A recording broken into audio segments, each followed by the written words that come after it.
Hi hello എല്ലാവർക്കും നമസ്കാരം. അപ്പോൾ ഇന്ന് നമ്മൾ എടുക്കാൻ പോകുന്നത് 6ാം ക്ലാസ്സിലെ ഭൂഖണ്ഡങ്ങളിലൂടെ എന്ന് പറയുന്ന ചാപ്റ്ററാണ്. അപ്പോൾ നമുക്ക് വേഗം തന്നെ ക്ലാസ്സിലേക്ക് കിടക്കാം. ഇമ്പോർട്ടൻ്റ് ആയ കാര്യങ്ങൾ മാത്രമാണ് പറയുന്നത്. അപ്പോൾ നിങ്ങൾ ഒരു നോട്ട് എടുക്കുക, എന്നിട്ട് എഴുതി വയ്ക്കാനായിട്ട് ശ്രമിക്കുക. അറിയാത്ത പുതിയ കുറേ കാര്യങ്ങൾ ഈ ചാപ്റ്ററിലുണ്ട്. അപ്പോൾ അതൊക്കെ എഴുതി വെച്ചിട്ട് സ്ഥിരം വായിക്കാനായിട്ട് ശ്രമിക്കുക. അപ്പോൾ തന്നെ നമ്മുടെ തലയിൽ അത് കയറിക്കോളും. പിന്നെന്താ, അപ്പോൾ ക്ലാസ് എല്ലാവർക്കും ഇഷ്ടമാണെങ്കിൽ ലൈക്ക് ചെയ്യണം, കമൻറ്റ് ചെയ്യണം, സബ്സ്ക്രൈബ് ചെയ്യണം. അപ്പോൾ നമുക്ക് നേരെ ക്ലാസ്സിലോട്ട് പോവാം. അപ്പോൾ ഭൂഖണ്ഡങ്ങളിലൂടെ ചരിത്രത്തിലേക്ക് പായ്ക്കപ്പൽ ഓടിച്ച പോർച്ചുഗീസുകാർ നൂറ്റാണ്ടുകൾക്ക് മുമ്പ് നങ്കൂരമിട്ട ഗോവൻ തീരങ്ങളിലെ മീൻപിടുത്തക്കാരുടെ ഇഷ്ടദേവതയുടെ പേരാണ് മാതേയി. ഞങ്ങളൊന്നിച്ച് ഇന്ത്യൻ മഹാസമുദ്രത്തിൽ നിന്ന് പസഫിക്കും അറ്റ്ലാന്റിക്കും കടന്ന് ചരിത്രം തിരയടിക്കുന്ന മുനമ്പുകൾ പിന്നിട്ട് കാറ്റിനും തിരമാലകൾക്കുമിടയിലൂടെ ഒരിക്കലും പരസ്പരം ഒറ്റയ്ക്കാണെന്ന് തോന്നിപ്പിക്കാതെ കടലും കാലവും ലോകവും ചുറ്റിവന്നു. ഇതാരാണ് പറയുന്നത്? അഭിലാഷ് ടോമി, കമാൻഡർ അഭിലാഷ് ടോമി. കടൽ ഒറ്റയ്ക്ക് ക്ഷണിച്ചപ്പോൾ എന്ന ബുക്കിൽ പറയുന്നതാണ്. അഭിലാഷ് ടോമി പറയുന്ന വാക്കുകളാണ് ഈ ചരിത്രത്തിലേക്ക് പായ്ക്കപ്പലോടിച്ച പോർച്ചുഗീസ് എന്ന് പറയുന്നത്. ആരാണ് അഭിലാഷ് ടോമി? നമ്മുടെ ഇന്ത്യയിൽ നിന്നും ആദ്യമായിട്ട് ലോകം ചുറ്റി വന്നിട്ടുള്ള ആദ്യത്തെ ഇന്ത്യക്കാരനാണ് അഭിലാഷ് ടോമി എന്ന് പറയുന്നത്. ആള് 2012 നവംബറിൽ യാത്ര തിരിച്ചിട്ട് 2013 മാർച്ച് 21 തിരിച്ച് ആൾ ഇന്ത്യയിലെത്തുന്നത്. ഏകദേശം 150ഓളം ദിവസങ്ങളാണ് അദ്ദേഹത്തിന് ലോകം ചുറ്റി സഞ്ചരിക്കാനായിട്ട് ആവശ്യമായിട്ട് വന്നത്. ഓക്കെ, കടൽ ഒറ്റയ്ക്ക് ക്ഷണിച്ചപ്പോൾ എന്ന യാത്രാവിവരണത്തിൽ സമുദ്രങ്ങളെയും വൻകരകളെയും പിന്നിട്ട് യാത്രാനുഭവങ്ങൾ കമാൻഡർ അഭിലാഷ് ടോമി നമ്മോട് പങ്കുവയ്ക്കുകയാണ്. അപ്പോൾ കടൽ ഒറ്റയ്ക്ക് ക്ഷണിച്ചപ്പോൾ എന്ന യാത്രാവിവരണം, അതൊരു യാത്രാവിവരണമാണ്. ആരെഴുതിയതാണ്? കമാൻഡർ അഭിലാഷ് ടോമി. ഇന്ത്യൻ നാവികസേനയുടെ മാതേയി എന്ന പായ്ക്കപ്പലിൽ ഒറ്റയ്ക്ക് ഒരിടത്തും നിർത്താതെ ലോകം ചുറ്റി വന്ന ആദ്യ ഇന്ത്യക്കാരനും മലയാളിയും. ആദ്യത്തെ ഇന്ത്യക്കാരനാണ്, മലയാളിയാണ്. ഏതാണ് നാവികസേനയുടെ പായ്ക്കപ്പലിൻ്റെ പേര്? മാതേയി. പിന്നെന്താ, സമുദ്രങ്ങൾക്കിടയിലായി സ്ഥിതി ചെയ്യുന്ന അതിവിശാലമായ കരഭാഗങ്ങളാണ് ഭൂഖണ്ഡങ്ങൾ. മിക്ക ഭൂഖണ്ഡങ്ങളും നിരവധി രാജ്യങ്ങളെ ഉൾക്കൊള്ളുന്നവയാണ്.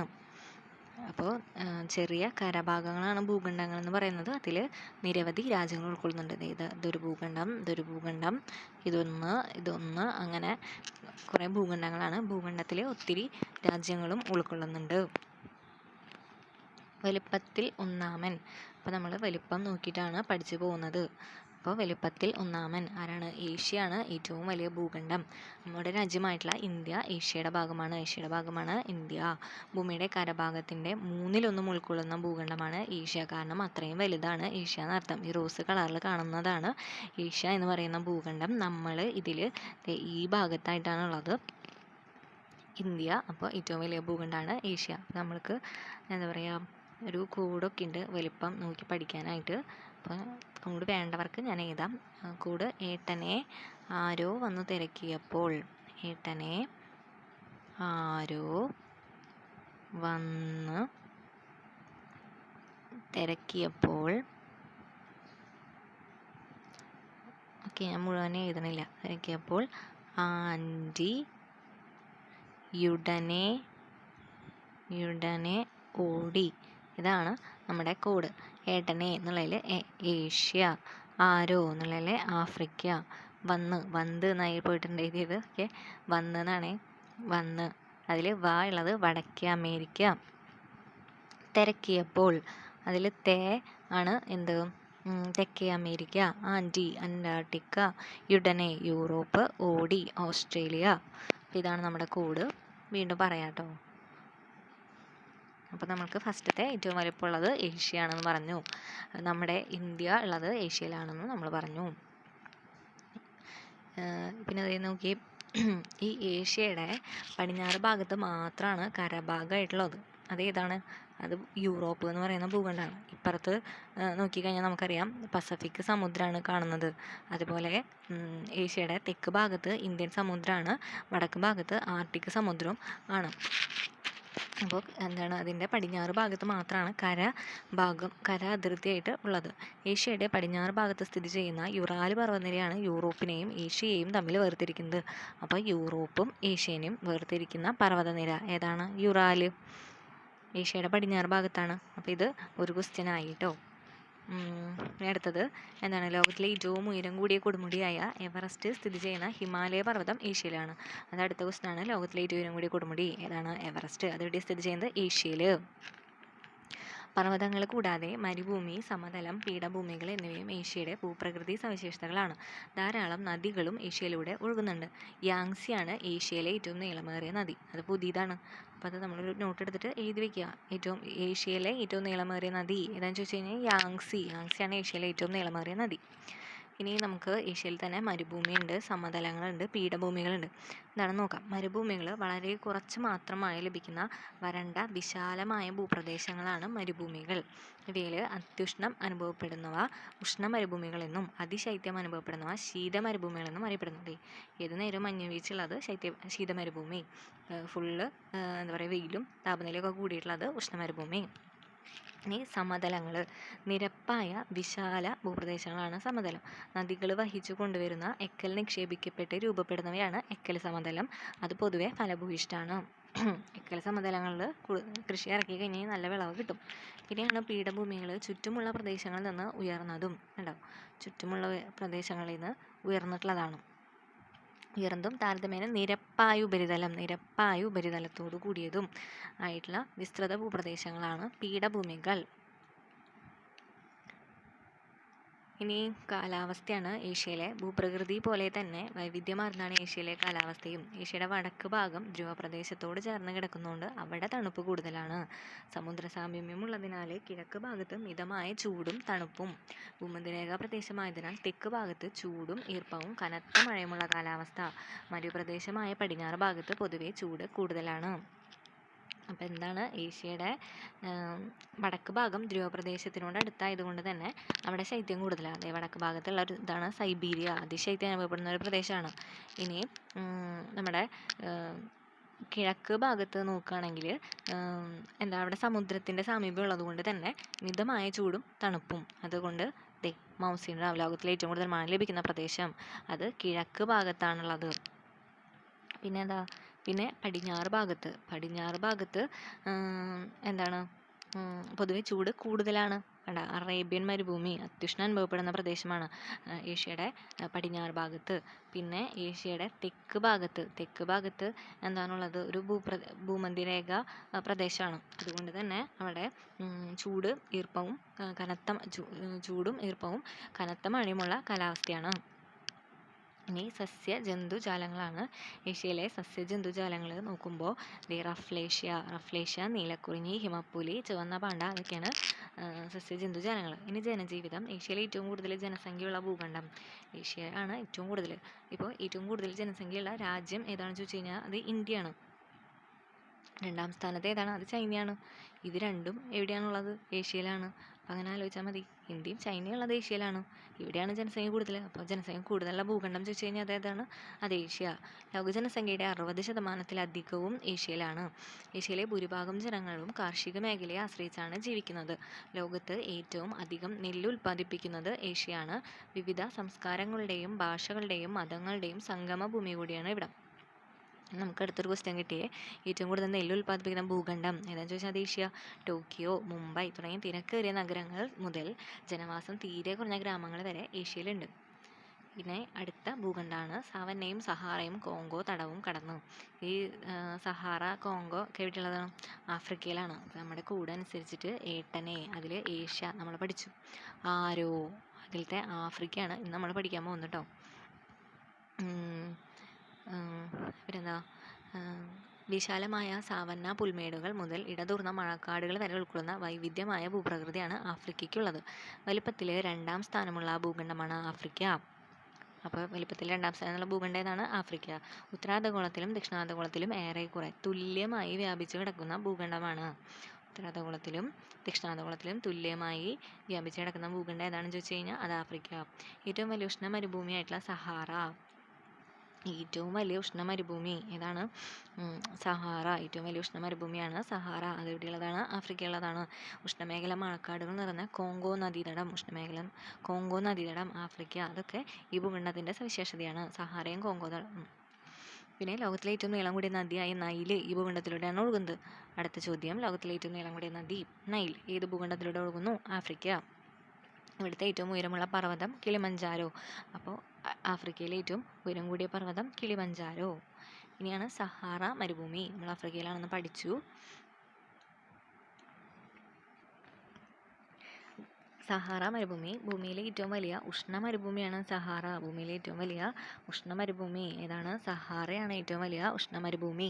വിശാലമായ മണൽമേടുകളും പാറകൾ നിറഞ്ഞ പീഠഭൂമികളും ഉൾക്കൊള്ളുന്ന സഹാറ നിരവധി സസ്യജന്തുജാലങ്ങളുടെ ആവാസ കേന്ദ്രമാണ്. പ്രതികൂല സാഹചര്യങ്ങളോട് പൊരുത്തപ്പെട്ട് ജീവിക്കുന്ന ഗോത്ര വിഭാഗക്കാരും സഹാറയുടെ സവിശേഷതയാണ്. ഏറ്റവും വലിയ ഉഷ്ണ മരുഭൂമിയാണെന്ന് പറഞ്ഞു. പിന്നെ നിരവധി സസ്യജന്തുജാലങ്ങളുണ്ട്. പിന്നെ പ്രതികൂല കാലാവസ്ഥയിലും ജീവിക്കുന്ന കുറച്ച് ഗോത്ര വിഭാഗക്കാരായിട്ടുള്ള ആൾക്കാരും അവിടെയുണ്ട്.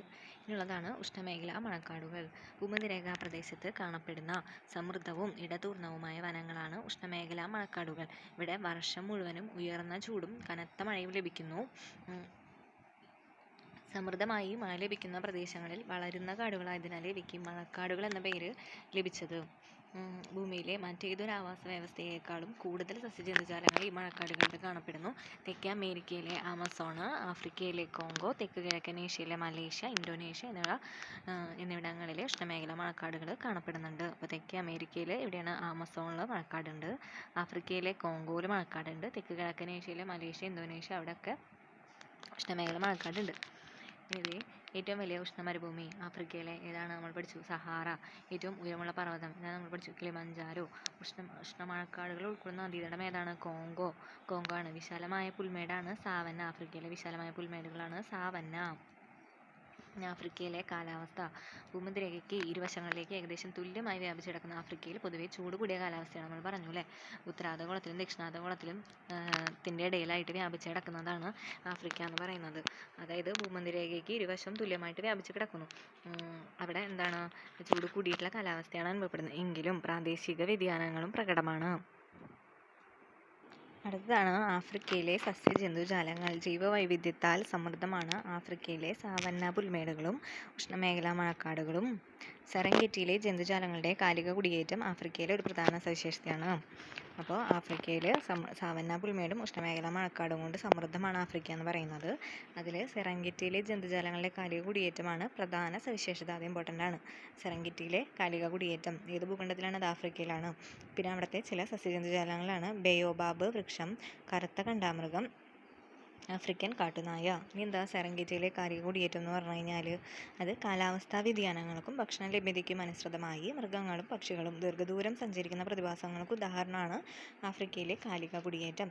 സെറംഗെറ്റിയിൽ ദശലക്ഷക്കണക്കിന് സീബ്രകളും ഗസലുകളും പുതിയ മേച്ചിൽ സ്ഥലങ്ങൾ തേടി ടാൻസാനിയയ്ക്കും കെനിയയ്ക്കും ഇടയിൽ നീങ്ങുന്ന ഒരു സവിശേഷ പ്രതിഭാസമാണ്. ആഫ്രിക്കയിലുടനീളമുള്ള ആവാസ വ്യവസ്ഥകളുടെ സന്തുലിതാവസ്ഥ ജീവജാലങ്ങളുടെ നിലനിൽപ്പിന് നിർണായകമാണെന്ന് ഈ കുടിയേറ്റങ്ങൾ തെളിയിക്കുന്നു. അപ്പോൾ സെറംഗെറ്റിയിലെ കുടിയേറ്റം എന്ന് പറഞ്ഞാൽ കാലാവസ്ഥാ വ്യതിയാനങ്ങൾക്കും ഭക്ഷണത്തിനും വേണ്ടിയിട്ട് പക്ഷികളും മൃഗങ്ങളും എന്താ പറയുക ദീർഘദൂരം സഞ്ചരിക്കുന്നതിനെയാണ് ഈ കാലിക കുടിയേറ്റം. സെറംഗെറ്റിയിലെ കാലിക കുടിയേറ്റം അത് ടാൻസാനിയയ്ക്കും കെനിയയ്ക്കും ഇടയിലാണ് നടക്കുന്നത്. ഇനി ജനജീവിതം. ആഫ്രിക്കയിലെ ഭൂരിഭാഗം ജനങ്ങളും ഗ്രാമങ്ങളിൽ വസിക്കുന്നവരും കാർഷിക വൃത്തിയിൽ ഏർപ്പെടുന്നവരുമാണ്. സംസ്കാരം, ഭാഷ, ചരിത്രം എന്നിവയിൽ സമ്പന്നമായ ഒരു നാടാണ് ആഫ്രിക്ക. പുരാതന നാഗരികതകളിൽ ഒന്നായ ഈജിപ്ഷ്യൻ സംസ്കാരം ഉടലെടുത്തത് ആഫ്രിക്കയിലാണ്. അപ്പോൾ ഈജിപ്ഷ്യൻ സംസ്കാരം ഉടലെടുത്തത് എവിടെയാണ്? ആഫ്രിക്കയിൽ. ഈജിപ്തിലെ പിരമിഡുകൾ പ്രാചീന നിർമ്മാണ വൈദഗ്ധ്യത്തിൻ്റെ തെളിവായി നിലകൊള്ളുന്നു. ഇനി റോക്കി മുതൽ അപ്പലാച്ചിൻ വരെ. അപ്പോൾ അടുത്ത ഭൂഖണ്ഡമാണ്. അപ്പോൾ നമ്മൾ ഏട്ടനയിലെ ഏഷ്യ പഠിച്ചു, ആരോലെ ആഫ്രിക്ക പഠിച്ചു, പിന്നെന്തായിരുന്നു അതിൽ വടക്കേ അമേരിക്ക, അതാണ് നമ്മളിനി പഠിക്കാൻ പോകുന്നത്. വടക്കേ അമേരിക്ക, റോക്കി മുതൽ അപ്പലാച്ചിൻ വരെ. ലോകത്തിലെ ചില വികസിത രാജ്യങ്ങളും വലിയ നഗരങ്ങളും ഉൾപ്പെടുന്ന ഭൂഖണ്ഡമാണ് വടക്കേ അമേരിക്ക. വടക്കേ അമേരിക്കൻ രാജ്യങ്ങളുടെ വികസന മുന്നേറ്റത്തിന് പിന്നിൽ അവിടുത്തെ ഭൂമിശാസ്ത്ര സവിശേഷതകൾക്കും വലിയ പങ്കുണ്ട്. വടക്കേ അമേരിക്കയിൽ സ്ഥിതി ചെയ്യുന്ന രണ്ട് പ്രധാന പർവ്വതനിരകളാണ് റോക്കിയും അപ്പലാച്ചിയനും. അപ്പോൾ നമുക്കൊരു ചോദ്യം കിട്ടി, റോക്കി, അപ്പലാച്ചിയൻ എന്നീ പർവ്വതനിരകൾ ഏത് ഭൂഖണ്ഡത്തിലാണ് കാണുന്നത്? വടക്കേ അമേരിക്കയിൽ. ഈ ഭൂഖണ്ഡത്തിലെ ഫലഭൂയിഷ്ഠമായ സമതലങ്ങളാണ് മഹാസമതലങ്ങൾ. വടക്കേ അമേരിക്കയിലെ ഫലഭൂയിഷ്ഠമായ സമതലങ്ങൾ എന്താണ് പറയുന്നത്? മഹാസമതലങ്ങൾ. വടക്കേ അമേരിക്കയിലെ അതിവിശാലമായ പുൽമേടുകളാണ് പ്രയറികൾ. സമതലങ്ങൾ മഹാസമതലം, പുൽമേടുകൾ അതിവിശാലമായ പുൽമേടിന് പറയുന്നതാണ് പ്രയറികൾ. പിന്നെ മിസോറി, മിസിസിപ്പി ഉൾപ്പെടെ ധാരാളം നദികൾ വടക്കേ അമേരിക്കയിലുണ്ട്. പഞ്ചമഹാതടാകം എന്നറിയപ്പെടുന്ന 5 വലിയ ശുദ്ധജല തടാകങ്ങൾ വടക്കേ അമേരിക്കയിലാണ്. മിസോറി, മിസിസിപ്പി, പഞ്ചമഹാ തടാകങ്ങൾ ഇതൊക്കെ എവിടെയാണ്? വടക്കേ അമേരിക്കയിൽ. പിന്നെ വടക്കേ അമേരിക്കയിലെ അരിസോണയിൽ സ്ഥിതി ചെയ്യുന്ന ബൃഹത്ത് താഴ്വരയായ ഗ്രാൻഡ് കന്യോൺ ഒരു പ്രകൃതിദത്ത അത്ഭുതമാണ്.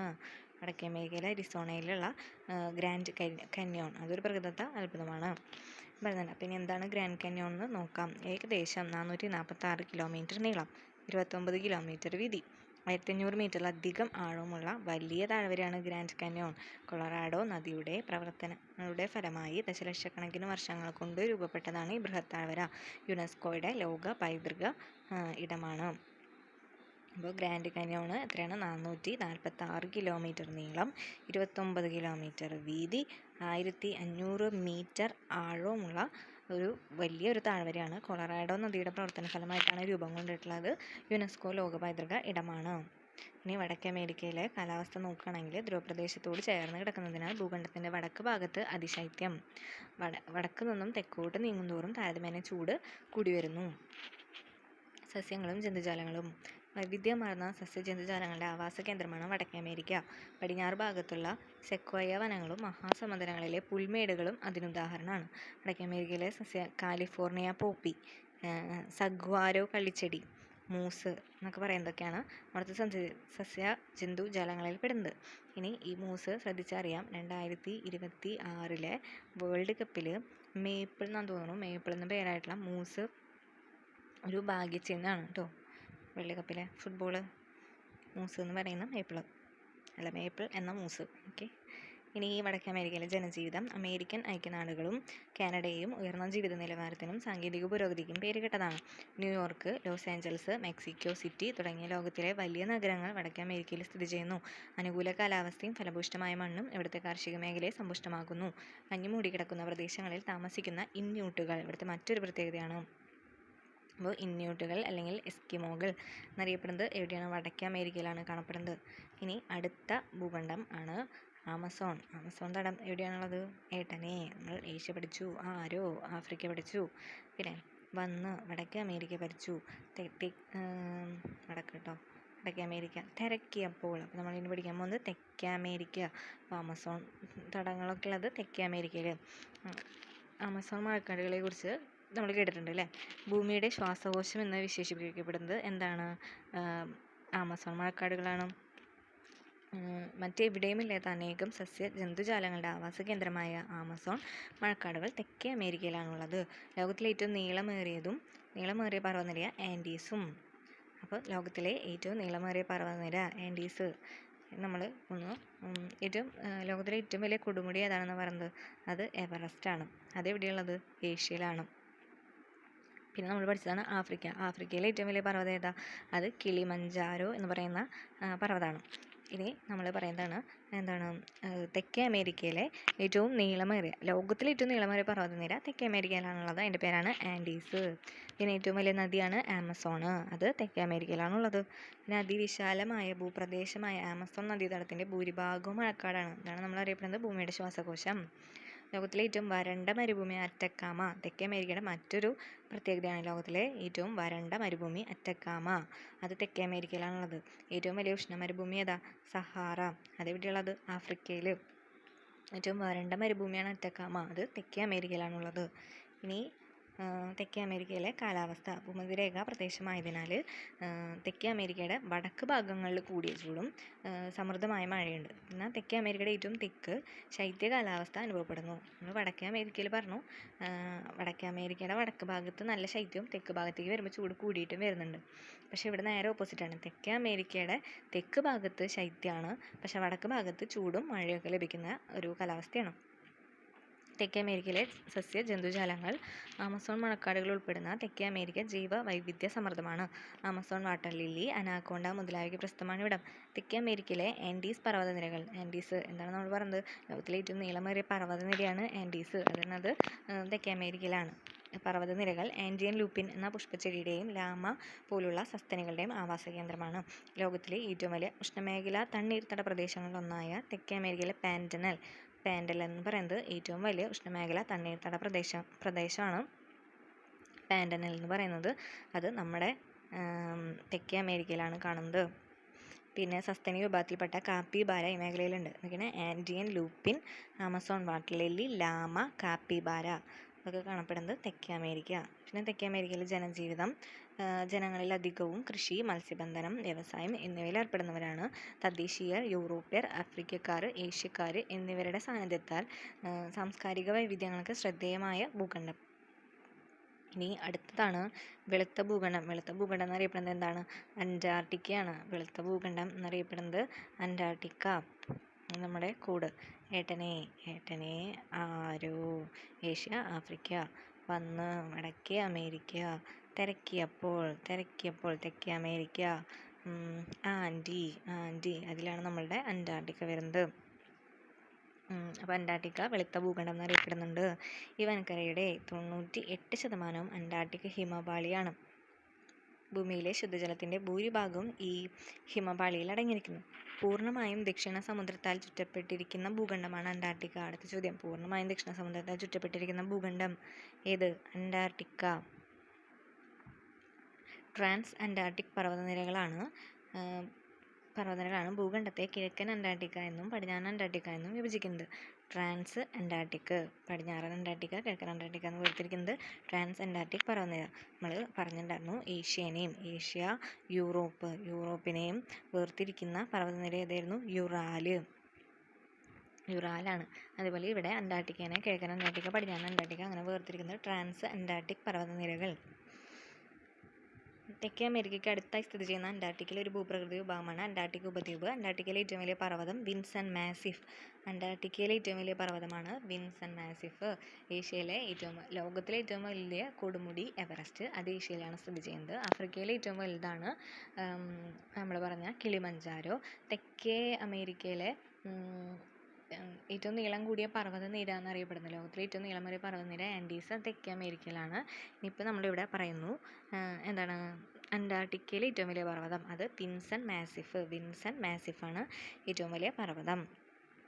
ഇനി കാലാവസ്ഥ നോക്കുകയാണെങ്കിൽ പിന്നെ ഇവിടെ അഗ്നിപർവ്വതങ്ങളും ഉണ്ട് കേട്ടോ. പിന്നെ കാലാവസ്ഥ വർഷം മുഴുവനും മഞ്ഞ് മൂടി കിടക്കുന്ന ശീത മരുഭൂമിയാണ് അന്റാർട്ടിക്ക. അന്റാർട്ടിക്കയുടെ സ്ഥാനം അതിൻ്റെ കാലാവസ്ഥയെ സവിശേഷമാക്കുന്നു. സസ്യജന്തുജാലം, ഹിമപാളികളുടെ വിള്ളലുകളിൽ കാണപ്പെടുന്ന ചില പായൽവർഗ്ഗ സസ്യങ്ങൾ ഒഴിച്ചാൽ അന്റാർട്ടിക്കയുടെ ഭൂരിഭാഗം പ്രദേശം തരിശ. അപ്പോൾ ഇവിടെ ആകെ കൂടെ പായൽ മാത്രമേ ഉള്ളൂ. ഭൂഖണ്ഡത്തിൻ്റെ പല തീരപ്രദേശങ്ങളിലും പെൻഗ്വിനും സീലുകളുടെയൊക്കെ ആവാസ കേന്ദ്രങ്ങളാണ്.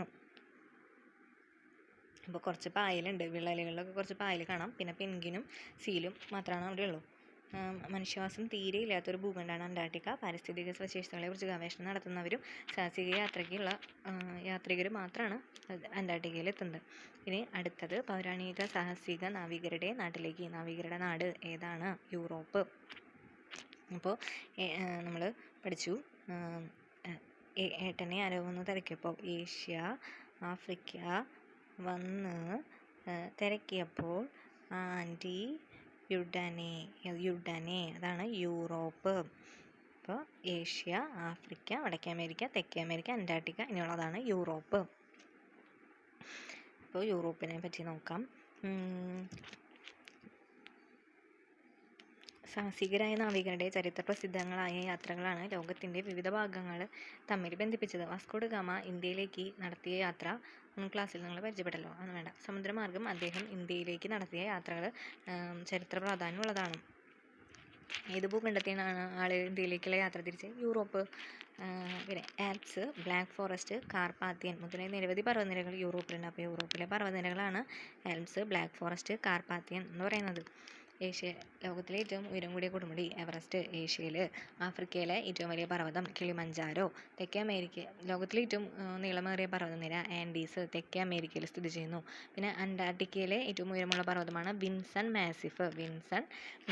ഇനിയിപ്പോൾ നമ്മൾ യൂറോപ്പിലത്തെ പറയാണ്. ആൽപ്സ്, ബ്ലാക്ക് ഫോറസ്റ്റ്, കാർപാത്തിയൻ മുതലായ നിരവധി പർവ്വതനിരകൾ യൂറോപ്പിലുണ്ട്. നീളമേറിയ നദികളിൽ ചിലതായിട്ടുള്ള ഡാന്യൂബ്, വോൾഗ, റൈൻ അതൊക്കെ യൂറോപ്പിലുണ്ട്. അപ്പോൾ നൈലാണ് ലോകത്തിലെ ഏറ്റവും നീളമേറിയ നദി എന്ന് പറയുന്നത്. അത് നമ്മുടെ ആഫ്രിക്കയിലാണുള്ളത്. പിന്നെ അതുപോലെ തന്നെ ആമസോൺ തടത്തിനെ പറ്റിയിട്ട് നമ്മൾ പറഞ്ഞിട്ടുണ്ടായിരുന്നു. അങ്ങനെ കുറച്ച് നദികളൊക്കെ നമ്മൾ പറഞ്ഞു. ഇനി അതുപോലെ ഡാന്യൂബ്, വോൾഗ, റൈൻ അതൊക്കെ യൂറോപ്പിലാണുള്ളത്. പിന്നെ യൂറോപ്പിൽ ഫലഭൂയിഷ്ഠമായ സമുദ്രങ്ങളും പുൽമേടുകളും ഉണ്ട്. കിഴക്കൻ യൂറോപ്പിലെ അതിവിശാലമായ പുൽമേടുകൾ സ്റ്റെപ്പി എന്നറിയപ്പെടുന്നു. യൂറോപ്പിലെ അതിവിശാലമായ പുൽമേടുകളാണ് സ്റ്റെപ്പി എന്നറിയപ്പെടുന്നത്. യൂറോപ്പിൻ്റെ വടക്കൻ തീരങ്ങളുടെ ചില ഭാഗങ്ങൾ ഫിയോഡ് എന്നറിയപ്പെടുന്ന സവിശേഷ ഭൂപ്രകൃതിയാൽ സമ്പന്നമാണ്. ഫിജോഡ് അല്ലെങ്കിൽ ഫിയോഡ് എന്നറിയപ്പെടുന്നത് സവിശേഷ ഭൂപ്രകൃതി സമ്പന്നമാണ്. എന്താണ് ഫിജോഡ് അഥവാ ഫിയോഡ് എന്ന് പറയുന്നത്? സാധാരണയായിട്ട് ഹിമാനികളുടെ പ്രവർത്തനത്താൽ രൂപം കൊള്ളുന്നതും പർവ്വതങ്ങളാൽ ചുറ്റപ്പെട്ടതോ കുത്തനെയുള്ള ചെരിവുകൾക്കിടയിലുള്ളതോ ആയ ഇടുങ്ങിയ കടൽ തീരങ്ങളാണ് ഫിയോഡുകൾ. അപ്പോൾ ഒരു പുതിയ ചോദ്യമാണ്. ഫിയോഡുകൾ രൂപപ്പെടുന്നത് എന്തിൻ്റെ പ്രവർത്തനം മൂലമാണ്? ഹിമാനികളുടെ പ്രവർത്തനം മൂലമാണ്.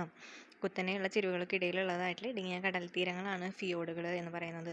എവിടെയാണ് ഫിയോഡുകൾ ഉള്ളത്? യൂറോപ്പിലാണ്. യൂറോപ്പിലെ കാലാവസ്ഥ. യൂറോപ്പിൽ പൊതുവെ മിതമായ ചൂടും തണുപ്പും ഉള്ള കാലാവസ്ഥയാണ് അനുഭവപ്പെടുന്നത്. വൻകരയുടെ വടക്ക് ഭാഗങ്ങളിൽ ശൈത്യകാലത്ത് മഞ്ഞ് വീഴ്ച സാധാരണം. ഇനി സസ്യജന്തുജാലങ്ങൾ നോക്കുകയാണെങ്കിൽ യൂറോപ്പിലെ ആൽപൈൻ പ്രദേശം പുൽമേടുകൾക്കും മെഡിറ്ററേനിയൻ മേഖല മുന്തിരിത്തോട്ടങ്ങൾക്കും പ്രസിദ്ധം. ആൽപൈനിൽ പുൽമേടും മെഡിറ്ററേനിയൻ പ്രദേശത്ത് മുന്തിരിത്തോട്ടങ്ങളും കാണപ്പെടുന്നുണ്ട്. ഇനി കോർക്ക് ഓക്ക് മരങ്ങളുണ്ട്. ആൽപൈൻ സ്റ്റെപ്പി പുൽമേട് നമ്മൾ പറഞ്ഞു. സ്റ്റെപ്പി എന്ന് പറയുന്ന പുൽമേട്. പിന്നെ ലിങ്ക്സ് എന്ന് പറയുന്ന ജന്തു ഉണ്ട്. ഇനി ജനജീവിതം. യൂറോപ്പിൽ പൊതുവെ ഉയർന്ന ജീവിത നിലവാരം പുലർത്തുന്നവരാണ്. സമ്പന്നമായ സാംസ്കാരിക പൈതൃകമുള്ള ഭൂഖണ്ഡമാണ് യൂറോപ്പ്. ലോകത്തിലെ ഏറ്റവും പഴക്കം ചെന്ന നഗരങ്ങളായിട്ടുള്ള ഏതൻസ്, റോം. ലോകത്തിലെ ഏറ്റവും പഴക്കം ചെന്ന നഗരങ്ങൾ ഏതൊക്കെയാണ്? ഏതൻസും റോമും. അതെവിടെയാണുള്ളത്? യൂറോപ്പിലാണ്. പിന്നെ പാരീസ്, ലണ്ടൻ, ബെർലിൻ തുടങ്ങിയ നഗരങ്ങൾ കല, ഫാഷൻ, സാങ്കേതികവിദ്യ എന്നിവയുടെ കേന്ദ്രങ്ങളാണ്. ഞാൻ സഞ്ചി മൃഗങ്ങളുടെ നാട്ടിലേക്ക്. അത് ഓസ്ട്രേലിയ. ഏറ്റവും ലാസ്റ്റ് വരുന്നതാണ് ഓസ്ട്രേലിയ. അപ്പോൾ നമ്മൾ പഠിച്ചു ഏട്ടനെ, ഏഷ്യ, ആരോ, ആഫ്രിക്ക, വന്ന് വടക്കേ അമേരിക്ക, തിരക്കിയപ്പോൾ തെക്കേ അമേരിക്ക, ആൻറ്റി അന്റാർട്ടിക്ക, ഉടനെ യൂറോപ്പ്, ഓടി എന്ന് പറയുമ്പോൾ ഓസ്ട്രേലിയ. അതാണ് സവിശേഷത ധാരാളമുള്ള മൃഗങ്ങളാണല്ലോ കങ്കാരു. കാണപ്പെടുന്ന ഭൂഖണ്ഡം ഓസ്ട്രേലിയയാണ്. പൂർണ്ണമായിട്ടും ദക്ഷിണാർദ്ധഗോളത്തിൽ സ്ഥിതി ചെയ്യുന്നത് ഓസ്ട്രേലിയയാണ്. ദക്ഷിണ സമുദ്രത്താൽ ചുറ്റപ്പെട്ട ഭൂഖണ്ഡം ഏതാണെന്ന് ചോദിച്ചു കഴിഞ്ഞാൽ അത് നമ്മുടെ അന്റാർട്ടിക്കയായിരുന്നു. എന്നാൽ പൂർണ്ണമായിട്ടും ദക്ഷിണാർദ്ധഗോളത്തിൽ സ്ഥിതി ചെയ്യുന്ന ഭൂഖണ്ഡം ഏതാണെന്ന് ചോദിച്ചു കഴിഞ്ഞാൽ അത് ഓസ്ട്രേലിയയാണ്. പൂർണ്ണമായും സമുദ്രത്താൽ ചുറ്റപ്പെട്ട ഓസ്ട്രേലിയ ഏറ്റവും ചെറിയ ഭൂഖണ്ഡം ഏതാണ്? ഓസ്ട്രേലിയ. കാരണം നമ്മൾ ലാസ്റ്റിലെ പറയുന്നത് നമ്മൾ വലുപ്പത്തിനനുസരിച്ച് നമ്മൾ പറഞ്ഞു ഏഷ്യ, ആഫ്രിക്ക, വടക്കേ അമേരിക്ക, തെക്കേ അമേരിക്ക, അന്റാർട്ടിക്, യൂറോപ്പ്, ഓസ്ട്രേലിയ. അപ്പോൾ ഏറ്റവും ചെറുത് ഓസ്ട്രേലിയ. ഇനി ഓസ്ട്രേലിയ പ്രധാന പർവ്വതനിരയാണ് ഗ്രേറ്റ് ഡിവൈഡിംഗ് റേഞ്ച്. അപ്പോൾ നമ്മൾ പറയുന്നു ലോകത്തിലെ ഏറ്റവും ഉയരം കൂടിയ കൊടുമുടിയായിട്ടുള്ള എവറസ്റ്റ് ഏഷ്യയിൽ. ആഫ്രിക്കയിലെ ഉയരമുള്ള പർവ്വതനിരയാണ് കിളിമഞ്ചാരോ. പിന്നെ ലോകത്തിലെ ഏറ്റവും നീളമേറിയ പർവ്വതനിരയാണ് ആൻഡീസ്. അതുള്ളത് തെക്കേ അമേരിക്കയിൽ. പിന്നെ അന്റാർട്ടിക്കയിലെ ഉയരം കൂടിയ പർവ്വതമാണ് വിൻസൺ മാസിഫ്. അന്റാർട്ടിക്ക തന്നെയല്ലേ അത് വിൻസൺ മാസിഫ് ഉണ്ടായിരുന്നത്? അതെ, അന്റാർട്ടിക്കയിലുള്ളതാണ് വിൻസൺ മാസിഫ്. പിന്നെ ഏതാണ് നമ്മളിപ്പോൾ പറഞ്ഞു ഓസ്ട്രേലിയയിലെ ഏറ്റവും പ്രധാന പർവ്വതനിരയാണ് great dividing range. Great Victoria പ്രധാന മരുഭൂമിയാണ്. ഗ്രേറ്റ് വിക്ടോറിയ എന്ന് പറയുന്നത് നമ്മുടെ ഓസ്ട്രേലിയയിലെ മരുഭൂമിയാണ്. ഏറ്റവും ഉഷ്ണമരുഭൂമി എന്നറിയപ്പെടുന്നത് സഹാറയാണ്. ലോകത്തിലെ ഏറ്റവും വലിയ ഉഷ്ണമരുഭൂമി സഹാറ. ഏറ്റവും വലിയ വരണ്ട മരുഭൂമി എന്നറിയപ്പെടുന്നത് അറ്റക്കാമയാണ്.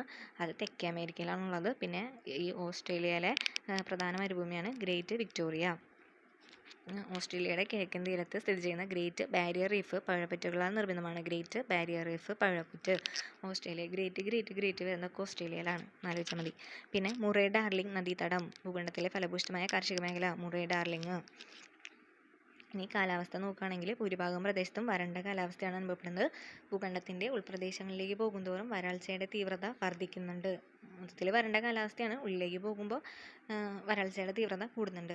ഇനി ഓസ്ട്രേലിയയുടെ ഒറ്റപ്പെട്ട സ്ഥാനം സസ്യജന്തുജാലങ്ങൾ വ്യത്യസ്തമായ രീതിയിൽ പരിണമിക്കുന്നതിന് കാരണമായി.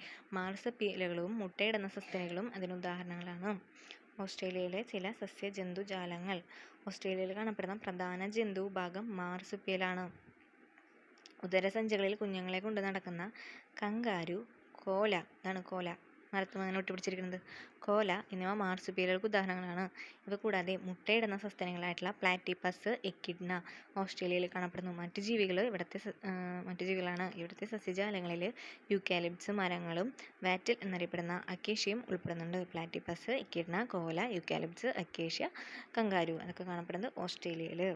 ഓസ്ട്രേലിയയിലെ ജനജീവിതം ആധുനിക നഗരങ്ങളുടെയും പുരാതന സംസ്കാരങ്ങളുടെയും നാടാണ് ഓസ്ട്രേലിയ. ഇവിടുത്തെ തദ്ദേശീയ ഗോത്ര വിഭാഗക്കാർ വളരെ പഴക്കമുള്ള സംസ്കാരത്തിന് ഉടമകളാണ്. സിഡ്നി, മെൽബൺ, ബ്രിസ്ബെയിൻ തുടങ്ങിയ നഗരങ്ങൾ ഉയർന്ന ജീവിത നിലവാരത്തിനും സാംസ്കാരിക പ്രവർത്തനങ്ങൾക്കും പ്രസിദ്ധമാണ്. ഓസ്ട്രേലിയയിലെ മരുഭൂമി നമ്മൾ പറഞ്ഞു. ഗ്രേറ്റ് വിക്ടോറിയ, പവിഴപ്പുറ്റുകളാൽ ഗ്രേറ്റ് ബാരിയർ റീഫ്, ഫലഭൂയിഷ്ഠമായ നദീതടം, എന്തായിരുന്നു അതിൻ്റെ പേര്, മുറേ ഡാർലിംഗ് നദീതടം, പിന്നെ പർവ്വതനിര ഗ്രേറ്റ് ഡിവൈഡിങ് റേഞ്ച്. അപ്പോൾ ഇത്രയുള്ളൂ. നമുക്കിനി ഒന്ന് പറഞ്ഞു നോക്കാം.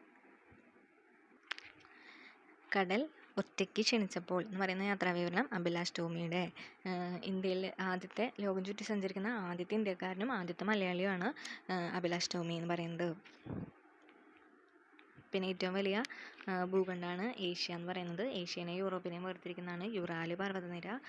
ഏറ്റവും ഉയരം കൊടുമുടിയായിട്ടുള്ള എവറസ്റ്റ് ഏഷ്യയിലാണ് സ്ഥിതി ചെയ്യുന്നത്. ഏഷ്യയിലെ ഏറ്റവും നീളമേറിയ നദിയാണ് യാങ്സി. പിന്നെന്താണ്,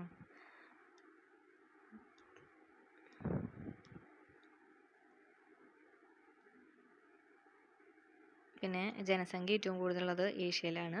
പിന്നെ അത് കഴിഞ്ഞാലാണ് ആഫ്രിക്ക വരുന്നത്. രണ്ടാം സ്ഥാനമാണ് ആഫ്രിക്കയ്ക്കുള്ളത്. അത് ഉത്തരാർദ്ധഗോളത്തിലും ദക്ഷിണാർദ്ധഗോളത്തിലും തുല്യമായിട്ട് വ്യാപിച്ച് കിടക്കുന്നതാണ്. ഏറ്റവും വലിയ ഉഷ്ണമരുഭൂമി സഹാറ ആഫ്രിക്കയിലാണുള്ളത്. പിന്നെ ഏറ്റവും നീളം കൂടിയ നദിയായിട്ടുള്ള നൈൽ ആഫ്രിക്കയിലാണുള്ളത്. ആഫ്രിക്കയിൽ ഉയരമുള്ള പർവ്വതമാണ് കിളിമഞ്ചാരോ. അവിടുത്തെ വിശാലമായ പുൽമേടാണ് സാവന്ന. നദീതടമാണ് ഉഷ്ണമഴക്കാട് ഉൾക്കൊള്ളുന്ന നദീതടമാണ് കോങ്കോ എന്ന് പറയുന്നത്. പിന്നെ സെറെൻഗെറ്റിയിലെ കാലിക കുടിയേറ്റം പ്രധാന സവിശേഷതയാണ്. അത് കഴിഞ്ഞാൽ വരുന്നു വടക്കേ അമേരിക്ക. റോക്കി അപ്പലാച്ചിനൊക്കെയാണ് അവിടുത്തെ പ്രധാന പർവ്വതനിര. പിന്നെ അവിടുത്തെ സമതലങ്ങളാണ് മഹാസമതലം, വിശാലമായ പുൽമേടാണ് പ്രയറികൾ. മിസിസിപ്പി ഉൾപ്പെടെ നദികളുണ്ട്. മിസോറി, മിസിസിപ്പി പഞ്ചമഹാ തടാകങ്ങൾ വടക്കേ അമേരിക്കയിൽ. പിന്നെ ഗ്രാൻഡ് കാനിയോൺ കാണപ്പെടുന്നു. 446 കിലോമീറ്റർ നീളം, 29 കിലോമീറ്റർ വീതി, 1500 മീറ്റർ ആഴം. യുനെസ്കോയുടെ പൈതൃക പട്ടികയിൽ ഉൾപ്പെട്ടിട്ടുള്ളതാണ് ഗ്രാൻഡ് കാനിയോൺ. വടക്കേ അമേരിക്കയിലെ അരിസോണയിലാണ് സ്ഥിതി ചെയ്യുന്നത്. പിന്നെ ഇന്യൂട്ടുകളൊക്കെ വടക്കേ അമേരിക്കയിലാണ്. പിന്നെ ആമസോൺ തടം ഉള്ളത് തെക്കേ അമേരിക്കയിലാണ്. ഏറ്റവും നീളമേറിയ പർവ്വതനിര ആൻഡീസ് തെക്കേ അമേരിക്കയിലാണ്. ലോകത്തിലെ ഏറ്റവും വരണ്ട മരുഭൂമി അറ്റക്കാമ തെക്കേ അമേരിക്കയിലാണ്. പിന്നെ ഏറ്റവും വലിയ ഉഷ്ണമേഖല തണ്ണീർത്തടം, അതാണ് തെക്കേ അമേരിക്കയിലെ പാൻറ്റനൽ എന്ന് പറയുന്നത്, തെക്കേ അമേരിക്കയിൽ. പിന്നെ വെളുത്ത ഭൂഖണ്ഡം എന്നറിയപ്പെടുന്നത് അന്റാർട്ടിക്ക. ദക്ഷിണ സമുദ്രത്താൽ ചുറ്റപ്പെട്ടിരിക്കുന്ന ഭൂഖണ്ഡമാണ് അന്റാർട്ടിക്ക എന്ന് പറയുന്നത്. ട്രാൻസ് അന്റാർട്ടിക് എന്ന് പറയുന്നത് പടിഞ്ഞാറൻ അന്റാർട്ടിക്ക കിഴക്കൻ അന്റാർട്ടിക്കനെ വേർതിരിക്കുന്നത്. അന്റാർട്ടിക്കയിലെ ഏറ്റവും വലിയ പർവ്വതമാണ് ബിൻസൺ മാസിഫ് എന്ന് പറയുന്നത്. പിന്നെ അവിടെ പായലും കുറച്ച് പെൻഗിനും സീലും മാത്രമൊക്കെ ഉള്ളൂ. പിന്നെ ആണ് പറയുന്നത് നമ്മൾ യൂറോപ്പ്, അവിടെ ആൽപ്സ്, ബ്ലാക്ക് ഫോറസ്റ്റ്, കാർപ്പാത്തിയൻ തുടങ്ങിയ പർവ്വതനിരകൾ കാണപ്പെടുന്നുണ്ട്. പിന്നെ സ്റ്റെപ്പി എന്ന് പറയുന്ന പുൽമേട് ഉണ്ട്. ഡാന്യൂബ്, വോൾഗ, റൈൻ എന്ന് പറയുന്ന നദികൾ, ഫിജോഡ് അല്ലെങ്കിൽ ഫിയോഡ് എന്ന് പറയുന്ന ഭൂപ്രകൃതി സവിശേഷത എന്ന് വെച്ച് കഴിഞ്ഞാൽ ഹിമാനികളുടെ പ്രവർത്തന ഫലമായി രൂപം കൊണ്ടിട്ടുള്ള സംഭവമാണ് ഫിജോഡ് അല്ലെങ്കിൽ ഫിയോഡ് എന്ന് പറയുന്നത്. പിന്നെയാണ് ഓസ്ട്രേലിയ. അത് ഏറ്റവും ചെറിയ ഭൂഖണ്ഡമാണ് ഓസ്ട്രേലിയ. പൂർണ്ണമായും സമുദ്രത്താൽ ചുറ്റപ്പെട്ട ഓസ്ട്രേലിയ ഏറ്റവും ചെറിയ ഭൂഖണ്ഡം. അവിടുത്തെ പ്രധാന പർവ്വതനിര great dividing range, great Victoria അവിടുത്തെ മരുഭൂമി, പിന്നെ ഗ്രേറ്റ് ബാരിയർ റീഫ് അവിടുത്തെ പവിഴപ്പുറ്റ്, മുറേ ഡാർലിംഗ് നദീതടം, ഏറ്റവും ഫലഭൂയിഷ്ഠമായ കാർഷിക മേഖല മാർസുപ്പിയൽസും. പിന്നെന്താണുള്ളത്, അതൊക്കെയാണ് മാർസുപ്പിയലും. പിന്നെ പ്ലാറ്റിപ്പസ്, എക്കിഡ്ന അതൊക്കെയാണ് അവിടെ ഉള്ളത്. അപ്പോൾ ഇത്രയേ ഉള്ളൂ.